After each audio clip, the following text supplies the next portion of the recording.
Good morning, friends, and welcome back to the session. Are you all here? Are you all with me, friends? Am I audible? Am I audible, friends? Yes, sir. Okay. Are you all here with me?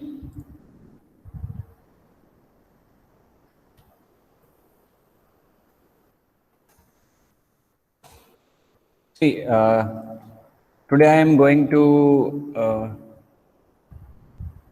make some correction in the definition or in the application which we have discussed yesterday in the previous session, which was validation demo.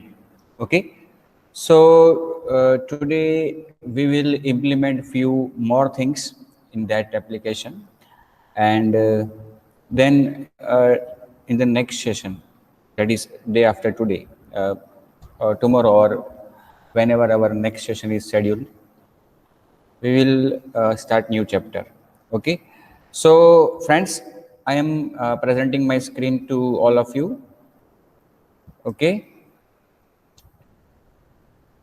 ગઈકાલે જે મિત્રો આપણે application develop કરી, આશા રાખું છું બધાને ખ્યાલ આવ્યો હશે, અને એવું પણ બધાએ જોયું હશે, મીન્સ કે મેં વિડીયો શેર પણ કર્યો છે, મીન્સ રેકોર્ડિંગ જે ગઈકાલનું સેશનનું રેકોર્ડિંગ એ મેં તમને શેર પણ કર્યું છે, એટલે તમને બધાને ખ્યાલ પણ હશે જ, તમે લોકો જોયો પણ હશે. Okay friends, without wasting time, C આ આપણી ગઈકાલની એપ્લિકેશન છે વેલિડ ડેમો. ઓકે, બધાને મારી સ્ક્રીન દેખાય છે ને friends? Okay, now this is our command prompt. I will go to the folder of our application, that is valid demo. Okay, now from here I will start the server.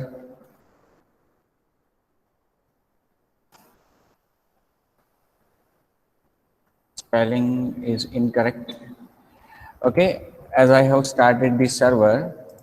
Okay, now let's go to the browser. Okay, see, I will open a new tab. I will type the URL of the server. Yes, it is our home page. Now see, yesterday at last, what we have done, come back to editor. If you see in validation controller, we were trying to use this code. Okay, we were using this code with errors and with input. Okay, see,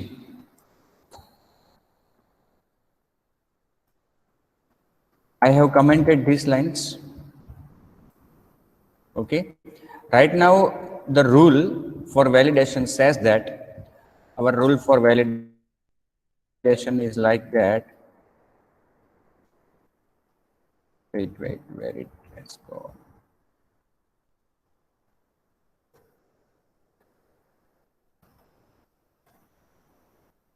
What is the current rule for validation? See, it says that first name is required field, last name is required, email is required. Okay, and suppose we don't provide the values for these three columns, then what will happen? Then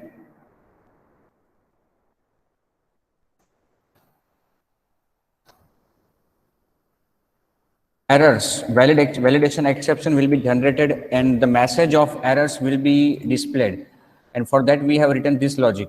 Okay, if errors any, it means that if errors are generated, then it should be displayed in list, whatever errors, whatever number of errors are there. Okay, So let's go back to the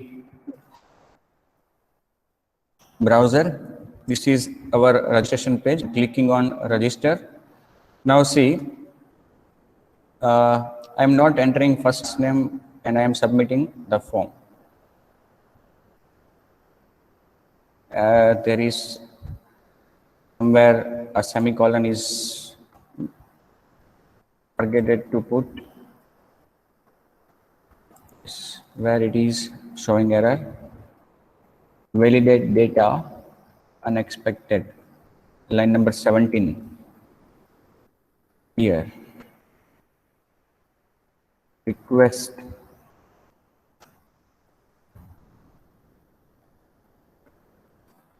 this dot validate. Okay, this dot validate. Okay, fine.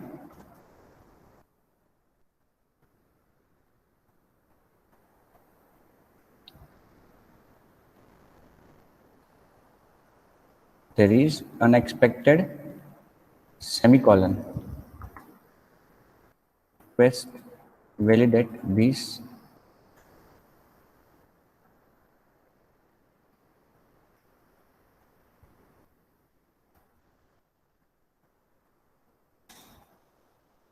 request validate this first name, last name and email.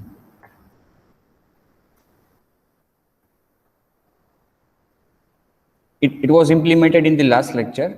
Argument 1 passed to eliminate closure must be of type array object given, where it is giving error.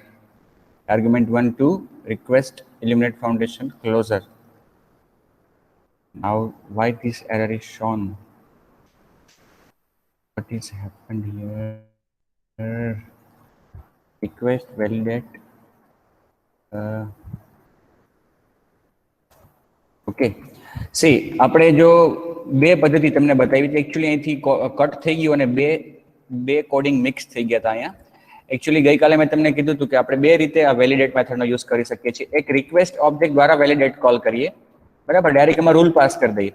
અને બીજી method હતી એ આપણે this દ્વારા વેલિડેટને call કરીએ.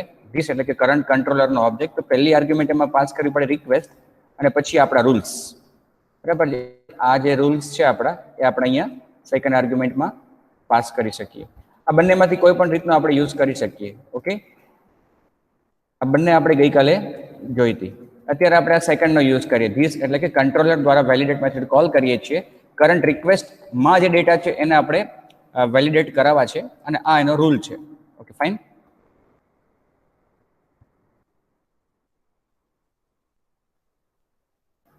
Okay, first name is required, last name is required and email is required. હવે મારે તમને મિત્રો શું બતાવવું છે કે ગઈકાલે આપણે છેલ્લે આવું કર્યું હતું કે અહીંયા આપણે first name last name means અગાઉ એને જે ઇનપુટ કર્યું હોય ક્લાયન્ટે, અગાઉ ફોર્મ રન કરાવ્યું હોય અને એમાં ઇનપુટ પ્રોવાઈડ કર્યા હોય અને રૂલ્સ પ્રમાણે કોઈક વેલ્યુ બાકી રહી ગઈ હોય અથવા તો according to our criteria it is not fulfilled, then client will be redirect back to the same page and errors will be shown. That is, we are showing this error to the client. But what should happen? While client has submitted the form, all the fields are by default empty. So we have done what we have done yesterday, that in our register page, we have accessed the old value. If there is any old value, then we are accessing that old value and we are putting that value in variables, so that client is not supposed to enter all the values from beginning, but he or she has to fill only the values for which he or she has not provided data or has entered incorrect data. Okay, આ આપણે ગઈકાલે જોયું હતું કે ભાઈ આપણે session old ડેટાને પાછા એક્સેસ કરીએ છીએ. સપોઝ અહીંયા આપણે ઇનપુટ કરીએ છીએ Chirag first name, last name input નથી કરતા, ઈમેલ પણ ઇનપુટ નથી કરતા અને સબમિટ કરીએ છીએ. See, last name field is required, email field is required, but you can see here the name which was entered by him is already available here. Okay, but in the case where it is not available, you can see here k last underscore name. એ આપણે actually કરતા હતા આવું ગઈકાલે કે last name last space name first space name એવું આવવું જોઈએ. But થતું તો એવું કે જ્યારે આપણે આ કોડિંગ લખ્યું તો ખાલી ફર્સ્ટ અને ખાલી લાસ્ટ જ એક્સેસ કરતું હતું, આવતું હતું, અને સ્પેસ છે ત્યાંથી એ સ્ટ્રિંગને છોડી દેતું હતું. ઓકે, એટલે આવું કરવાથી ગઈકાલે શું થયું હતું, સપોઝ કે આને હું રિફ્રેશ કરું પેજને. ઓકે, હવે જો હું અહીંયા you can see here first and only last space છે ત્યાંથી એ સ્ટ્રિંગને મૂકી દે છે. તો એના માટે આપણે શું કરી શકીએ ફ્રેન્ડ્સ, કે સ્પેસ માટેના છે ને એસ્કેપ સિક્વન્સ આવે એ આપણે અહીંયા મૂકી શકીએ. For example, if you want to see what are the escape sequences, you can go to the google.com and finally you can search for HTML escape list, escape character list, and you can find the list of all the HTML entities. For space also there is a code given. We can put that code in our blade page for generating a space character. You can see here this is the entire list of escape characters for HTML. See, the first one is space. If you want to print space, then you need to write this code @has32 semicolon. So let's go back to the editor, and in our blade page, what will I write? What was it? N% has 32 semicolon. Okay, another such code for space is @NBSP semicolon, @NBSP semicolon. Both of these are for space. Let's go back to the browser, and now let's check our page. See, I'm refreshing the page. You can see first name, last name, space is available. Okay, so yesterday we were supposed to put the underscore because actually we were not having any we were not getting the string after space. Okay, so we can use this space like this, @space 32 semicolon or @NBSP semicolon. One more thing, friends, I would like to share with you is that yesterday we have used this blade syntax. Okay, we have used this blade syntax for displaying the value which was inside the which we have stored inside fname and last name, that is lname and fname. But as you know, the difference between these two syntax of blade is that if we use this syntax double curly brackets, then it will display the data, it will output the characters as it is. It will not execute the HTML code. It will not interpret HTML code. Let's see. Let me save. Let's go to the browser.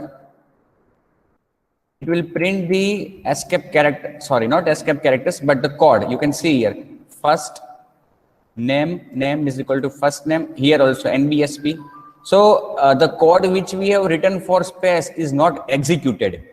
Okay, because this syntax of Laravel, that is for printing some data, it only prints whatever you give to it. It will not execute the text.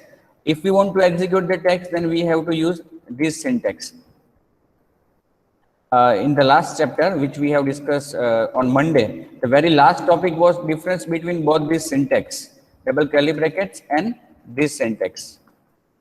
Now, this syntax, when used for printing the data or printing any content, it works very similar to the echo method of PHP, echo function of PHP.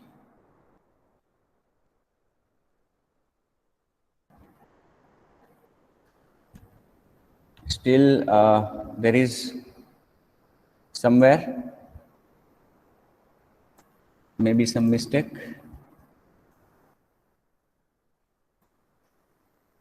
Name.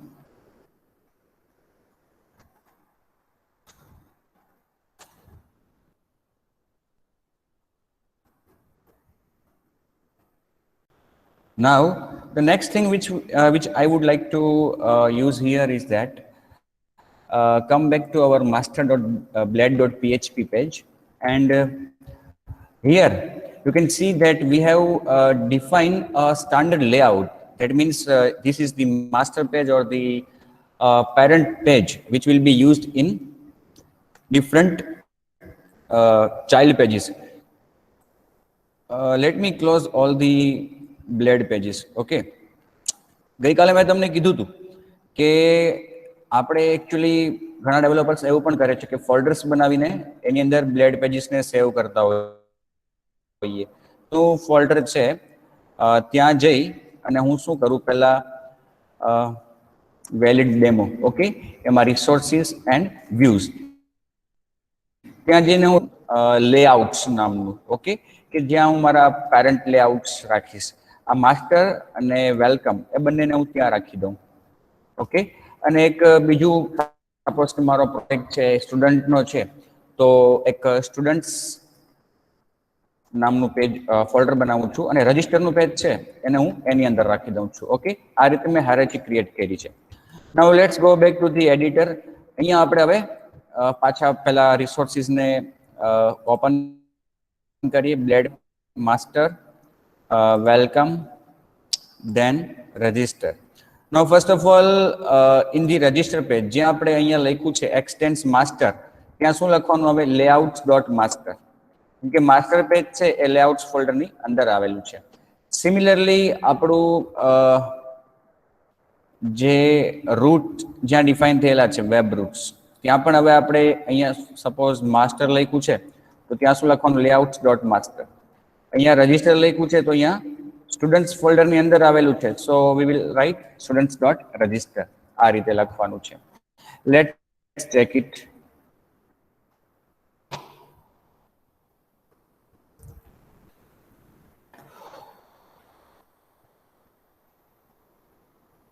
So it's working fine. Okay. જ્યારે folder આ રીતે આપણે હાયરેજ folders બનાવવા જ જોઈએ. એક સરખા views, એક સરખા કામ માટેના વ્યૂઝને એક ફોલ્ડરમાં રખાય એવું કરાય. ઓકે. હવે સપોઝ કે મિત્રો અહીંયા તમે જો આ આપણું હોમ પેજ છે તો ટાઇટલ શું આવે છે? V4U home. રજિસ્ટર પેજ છે તો ટાઇટલ શું આવે છે? V4U home. તો આપણે એવું કરવું છે, જેટલા પણ ચાઇલ્ડ પેજીસ હોય એમાંથી આપણે અલગ અલગ ટાઇટલ પણ સેટ કરાવવા છે. ઓકે. તો ફરી પાછા જઈએ આપણે આપણા માસ્ટર પેજમાં જશું. પહેલા માસ્ટર પેજમાં હું શું કરીશ કે ટાઇટલ જે મેં આપ્યું છે, બરાબર, V4U પાઇપસાઇન હોમ, ત્યાં જઈને હું એક ડિરેક્ટરી યુઝ કરીશ, yield. yield છે, yield કેના માટે યુઝ થાય છે? તો કે yield તમે જ્યાં લખો છો એ જગ્યા ઉપર કન્ટેન્ટ, સી આ માસ્ટર પેજ છે, આ આપણું પેરેન્ટ પેજ છે. ઓકે. તો yield ને તમે જ્યારે પેરેન્ટ પેજમાં યુઝ કરો, ઓફકોર્સ પેરેન્ટ પેજ તમે બનાવો છો એટલા માટે કે તમે ક્યાંક એને એક્સટેન્ડ કરશો અને ચાઇલ્ડ પેજમાં તમે પેરેન્ટ પેજમાં જે ડિપાર્ટમેન્ટ્સ અથવા તો જે સેક્શન્સ ડિફાઇન થયા છે એના માટેના ડેટા તમે અહીંયા ડિફાઇન કરશો અથવા પ્રોવાઈડ કરશો. તો સપોઝ કે yield છે એનો યુઝ એવું સચેત કરે છે કે આ જગ્યાએ ડેટા જ્યારે આ પેજને ચાઇલ્ડ એટલે કે બીજું કોઈ વ્યૂ એક્સટેન્ડ કરશે તો આ જગ્યાએ ડેટા કોણ મોકલશે? ચાઇલ્ડ, અથવા ચાઇલ્ડ પેજ છે, ચાઇલ્ડ વ્યૂ છે એ આ જગ્યાએ ડેટા પ્રોવાઈડ કરશે. તો ત્યાં આપણે એને પહેલું આપવું પડે છે કી. સપોઝ કે એ સેક્શનને હું કહું છું ટાઇટલ, બરાબર. બીજી આર્ગ્યુમેન્ટમાં આપણે એવું પણ લખી શકીએ કે જો ચાઇલ્ડ પેજ છે એ પાસ ન કરે તો ડિફોલ્ટ શું આવવું જોઈએ એ પણ આપણે અહીંયા લખી શકીએ, ટાઇટલ V4U હોમ પેજ. હવે માસ્ટર આ પેજ છે, બરાબર. આ પેજ છે, this is the master layout. Now let's go back to the register page. અને અહીંયા છે ને જો એક્સટેન્ડ કર્યું છે, ત્યારબાદ હું ત્યાં સેક્શન, કયા સેક્શન માટે ડેટા પાસ કરવા છે? ટાઇટલ. અને ત્યાં હું લખું છું V4U pipe registration page. Okay. Now let's go back to the browser and check it. See, this is home page. You can see that title is V4U pipe home page. Now let's click on this register. And you can see here V4U registration page. Okay. In this manner, we can provide data from child view for the sections which are defined in master page and expect some data to be provided from some child pages, because જેટલા પણ child pages હશે બધામાં master page જે master layout છે એ extend કરવાની થતી હોય તો દરેકના titles તો અલગ અલગ હોવાના છે. બીજો એક નમૂનો તમને એક્ઝામ્પલ આપું છું. અહીંયા સપોઝ આ જે આપણું સેક્શન છે કન્ટેન્ટ સેક્શન, ઓકે, ત્યાં આપણે રજીસ્ટ્રેશન પેજ એવું લખ્યું છે. આપણું જે હોમ પેજ છે, સોરી આપણે માસ્ટરમાં જઈએ, માસ્ટર પેજમાં, ઓકે, ત્યાં તમે કન્ટેન્ટ સેક્શનમાં જો શું લખ્યું છે, welcome to V4U home page. આપણે અહીંયા જોઈએ આપણા હોમ પેજમાં, ઓકે, ત્યાં welcome to V4U home page. Suppose કે આ એક એવું સેન્ટેન્સ છે કે જેને આપણે આપણા દરેક ચાઇલ્ડ વ્યૂમાં પણ લખવું છે, પણ ત્યાં આપણે એને ઓવરરાઇડ કરવું છે. ઓવરરાઇડ મીન્સ કે હોમ પેજ હોય તો હોમ પેજ લખાઈને આવે, માસ્ટર પેજ છે જેને આપણે અત્યારે હોમ કીધું છે તો હોમ પેજ લખાઈને આવે, બટ અધરવાઇઝ શું લખાઈને આવવું જોઈએ, જે તે પેજનું નામ. તો આપણે અહીંયા શું કરશું, આપણું જે માસ્ટર પેજ છે, ઓકે, ત્યાં જઈ અને કન્ટેન્ટ સેક્શન જે છે આપણું, yes this one, welcome to V4U home page, home page લખ્યું છે ને ત્યાં હું બિલ્ડ કરી દઉં, ઓકે, કે આ જગ્યાએ ડેટા કોણ આપશે, ચાઇલ્ડ પેજ, અને એને આપણે કી આપીએ પેજ, અને ડિફોલ્ટ વેલ્યુ શું આપશું એને, હોમ, ઓકે. પછી આપણે એને યુઝ ક્યાં કરવાનું છે, રજિસ્ટરમાં. અહીંયાથી જો હું ડેટા પાસ કરું છું @સેક્શન, કયા સેક્શન માટે, પેજ, ઓકે. શું ડેટા પાસ કરીશું,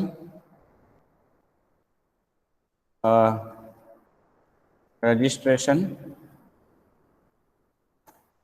પેજ, ઓકે. હવે આપણે ચેક કરીએ.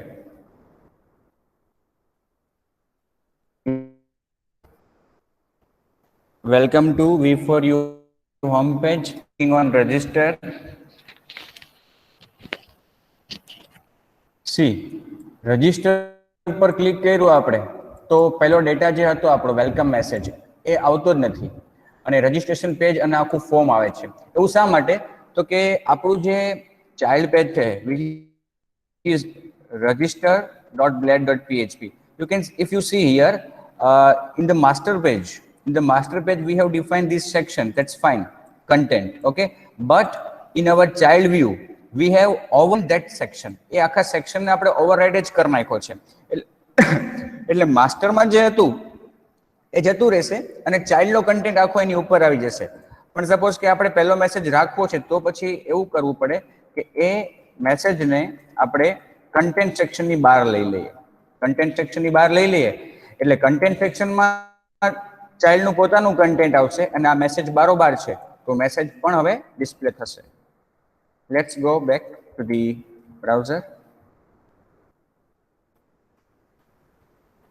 See, home page, that is welcome to V4U home page. Register, welcome to V4U registration page. Okay, આ રીતે આપણે પેરેન્ટ પેજમાં માસ્ટર લેઆઉટમાં સેક્શન્સ ડિફાઇન કરી શકીએ કે જેને ચાઇલ્ડ પેજમાં, ચાઇલ્ડ વ્યૂમાં આપણે એને ઓવરરાઇડ પણ કરી શકીએ અને કોઈક સેક્શન માટેના ડેટા ચાઇલ્ડમાંથી પણ પ્રોવાઈડ કરી શકીએ, અને જો ડેટા પ્રોવાઈડ ન થાય ચાઇલ્ડ સેક્શનમાંથી, ચાઇલ્ડ વ્યૂમાંથી, તો શું ડિસ્પ્લે કરવું એ પણ આપણે અહીંયા મેન્શન કરી શકીએ છીએ. ફ્રેન્ડ્સ, બીજી એક વાત તમને કરી દઉં કે ગઈકાલનું જે આપણું કોડિંગ હતું એમાં એક છેલ્લે મેં ચેન્જ કરીને તમને પાછું મોકલ્યું હતું. દેટ વોઝ કે આપણું જે રજિસ્ટ્રેશન પેજ છે એમાં જ્યાં આપણે છેલ્લે ટેક્સ્ટ એરિયા લીધો હતો ત્યાં ટેક્સ્ટ એરિયાને ક્લોઝ કરતા ભૂલી ગયા હતા, એટલે ટેક્સ્ટ એરિયા પ્રોપર નહોતું આવતું, એટલે મેં તમને પાછો એ અપડેટ કરીને મોકલ્યું હતું. Okay friends, so this was layout. Now વેલિડેશનની વાત કરીએ આપણે તો તમને કદાચ યાદ હશે કે સોમવારે જ્યારે આપણે આ ચેપ્ટરનો છેલ્લો ટોપિક ડિસ્કસ કર્યો તો આપણે ફોર્મ રિક્વેસ્ટનો છેલ્લે ઉલ્લેખ આવ્યો હતો કે ભાઈ વેલિડેશન કરવાની એક બીજી રીત પણ છે, ફોર્મ રિક્વેસ્ટ. એ ક્યારે ઉપયોગી થાય કે જ્યારે ઘણા બધા પેજીસમાં એક સમાન પ્રકારના rules, authentication, common logic apply કરવું હોય ઘણા બધા પેજીસ ઉપર. ઘણા બધા પેજીસમાં સમાન વસ્તુ શું છે તો કે આવનારી રિક્વેસ્ટ. તો એ રિક્વેસ્ટ જ આપણે પકડી લઈએ અને એ રિક્વેસ્ટમાં જ રૂલ ડિફાઇન કરી દઈએ કે જે કોમન લોજિક અપ્લાય કરવું છે અલગ અલગ વ્યૂઝ ઉપર, એને આપણે અહીંયા જ મેન્શન કરી દઈએ. ઓકે, રિક્વેસ્ટમાં જ, તો એ બધાને લાગુ પડશે. તો એના માટે શું કરવું પડે? તો એના માટે આપણે એક ફેસિલિટી આપવામાં આવી છે લારવેલમાં, એ છે ફોર્મ રિક્વેસ્ટ. ઓકે, આપણે એક ફોર્મ રિક્વેસ્ટનો ઓબ્જેક્ટ બનાવવો પડે. ફોર્મ રિક્વેસ્ટ એક ક્લાસ બનાવવો પડે અને એમાં પછી આપણે આવા રૂલ્સ ડિફાઇન કરી શકીએ કે જે ઘણા બધા પેજને લાગુ પડતા હોય. કઈ રીતે એ હું તમને ફટાફટ બતાવું. એના માટે આપણે ડોઝ વિન્ડોમાં જવું પડશે, સર્વરને બંધ કરીશું.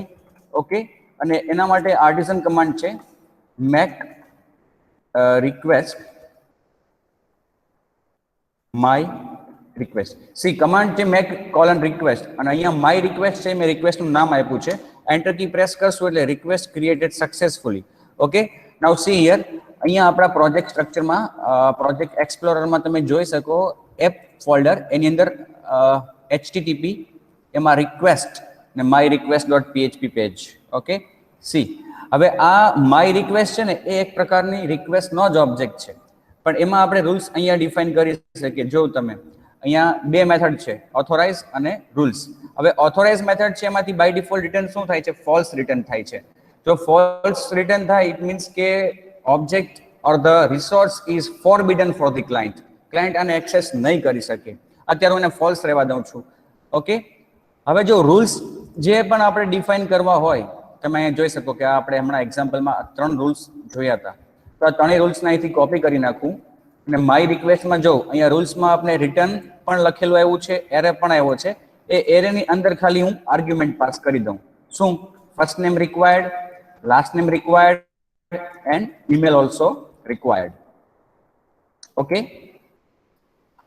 આટલું પાસ કર્યા પછી ફરી પાછું વેલિડેશન કંટ્રોલરમાં જઈશું અને અહીંયાથી મારે વેલિડેશન નથી કરાવવું તો હું આ લાઈનને કમેન્ટ આપી દઈશ એટલે આપણને ખબર પડે કે એકચ્યુઅલી વેલિડેશન થાય છે ક્યાંથી. ઓકે, હવે તમારે આ માય રિક્વેસ્ટ તમે ક્લાસ બનાવ્યો, એની અંદર રૂલ ડિફાઇન કર્યું, તો એની મેળે કામ નહીં કરે. ઓકે, એની જાતે એ કામ નહીં કરે. અહીંયા તમારે એને કોઈ સાથે એસોસિએટ કરવું પડે. કઈ રીતે એસોસિએટ કરાય? સી આપણું વેલિડેશન કંટ્રોલર છે બરાબર, એની આ મેથડ છે વેલિડેટ ડેટા, જેને આપણે અહીંયા ડિફાઇન કરી છે web.php માં. સોરી, એનો URL ડિફાઇન કર્યો છે validate data validation controller @validate data. હવે આ મેથડ ક્યારે કોલ થાય છે? સી આપણું રજિસ્ટ્રેશન પેજ છે, એમાં ફોર્મ એક્શનમાં આપણે મેન્શન કર્યો છે URL વેલિડેટ ડેટા. એટલે આ ફોર્મ સબમિટ થાય એટલે આ URL માટે રિક્વેસ્ટ જનરેટ થશે. રિક્વેસ્ટ. અને એ URL જે છે એ કોનો છે? આ મેથડનો છે. એટલે રિક્વેસ્ટ મળે છે કોને? વેલિડેશન કંટ્રોલરની આ મેથડને છે ને, અહીંયા રિક્વેસ્ટ મળે છે. હવે એ રિક્વેસ્ટને હું અહીંયા ટાઈપ હિન્ટ કરી નાખું. શું કરી નાખું? ટાઈપ હિન્ટ કરી અને મેં જે પહેલો ક્લાસ બનાવ્યો એનું નામ લખી નાખું માય રિક્વેસ્ટ. ઓકે, એટલે હવે શું થશે કે જ્યારે રિક્વેસ્ટ ઇનિશિએટ થશે અને જ્યારે રિક્વેસ્ટ મળશે આ મેથડને, તો એ રિક્વેસ્ટ કેવા પ્રકારની હશે? My request. જો આની અંદર કંઈ નથી લખ્યું, આ કંટ્રોલરની જે મેથડ છે એની અંદર વેલિડેશનનો કંઈ જ કોડ લખ્યો નથી, છતાં પણ જેવી રિક્વેસ્ટ અહીંયા પાસ થશે એટલે આ રૂલ્સ આઈડેન્ટિફાઈ થશે. પણ હજુ પણ અહીંયા ફોલ્સ છે મિત્રો. એટલે એક વખત હવે હું તમને રન કરીને બતાવું. Let's go back to the browser, go to our page, home page.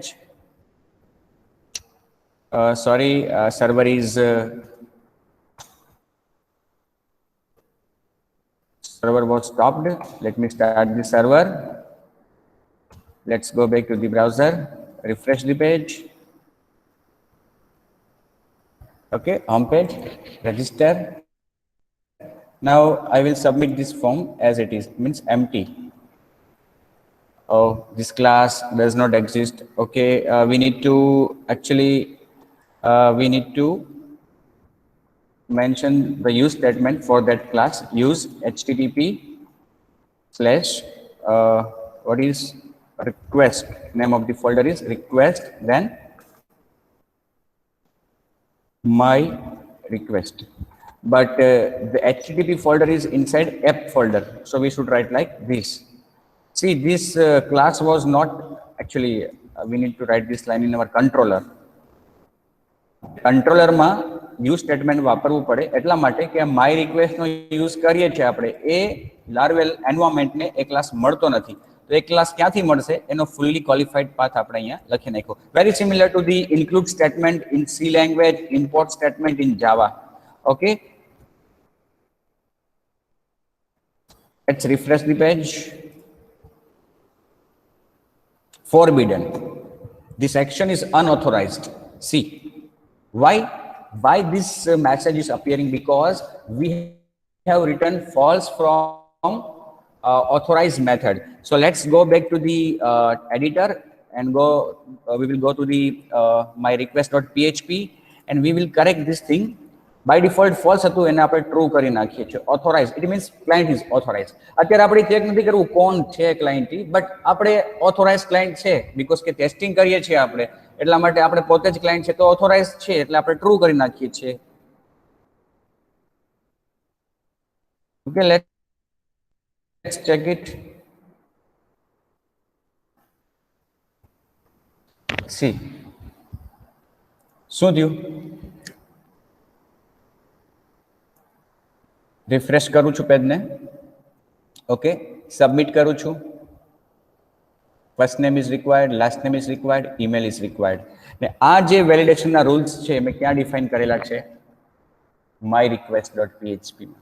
એને યુઝ કઈ રીતે કર્યું? તો કે કંટ્રોલરની મેથડ કે જ્યાં રિક્વેસ્ટ આવે છે ત્યાં મેં ટાઈપ હિન્ટ કર્યું માય રિક્વેસ્ટ.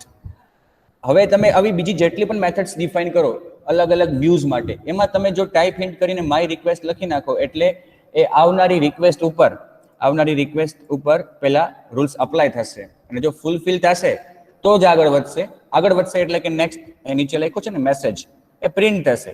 ફૂલફિલ નહીં થાય તો ક્લાયન્ટને પાછો ત્યાં રીડાયરેક્ટ કરવામાં આવશે. એક વખત આપણે ડેટા એન્ટર કરીને જોઈ લઈએ. અત્યારે 3 ફિલ્ડ આપણે રાખ્યા છે કમ્પલસરી, તો એ 3માં આપણે એન્ટ્રી કરીએ. ઓકે,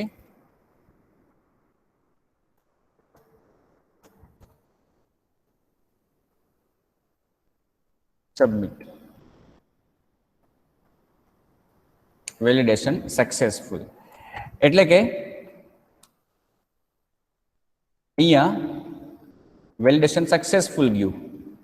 ઓકે, તો નેક્સ્ટ લાઈન જે હતી એ એક્ઝિક્યુટ થઈ બીકોઝ કે કોઈ એક્સેપ્શન થ્રો નથી થઈ. પણ જો રૂલ છે એ સક્સેસફુલી વેલિડેટ ન થાય તો વેલિડેશન એક્સેપ્શન થ્રો થાય અને રીડાયરેક્ટ થાય રિક્વેસ્ટ પાછી એ જ પેજ ઉપર, એટલે કે રજિસ્ટ્રેશનના પેજ ઉપર જ્યાંથી આ રિક્વેસ્ટ આવી હતી. તો મિત્રો આ હતું validation layouts using escape sequences in our code.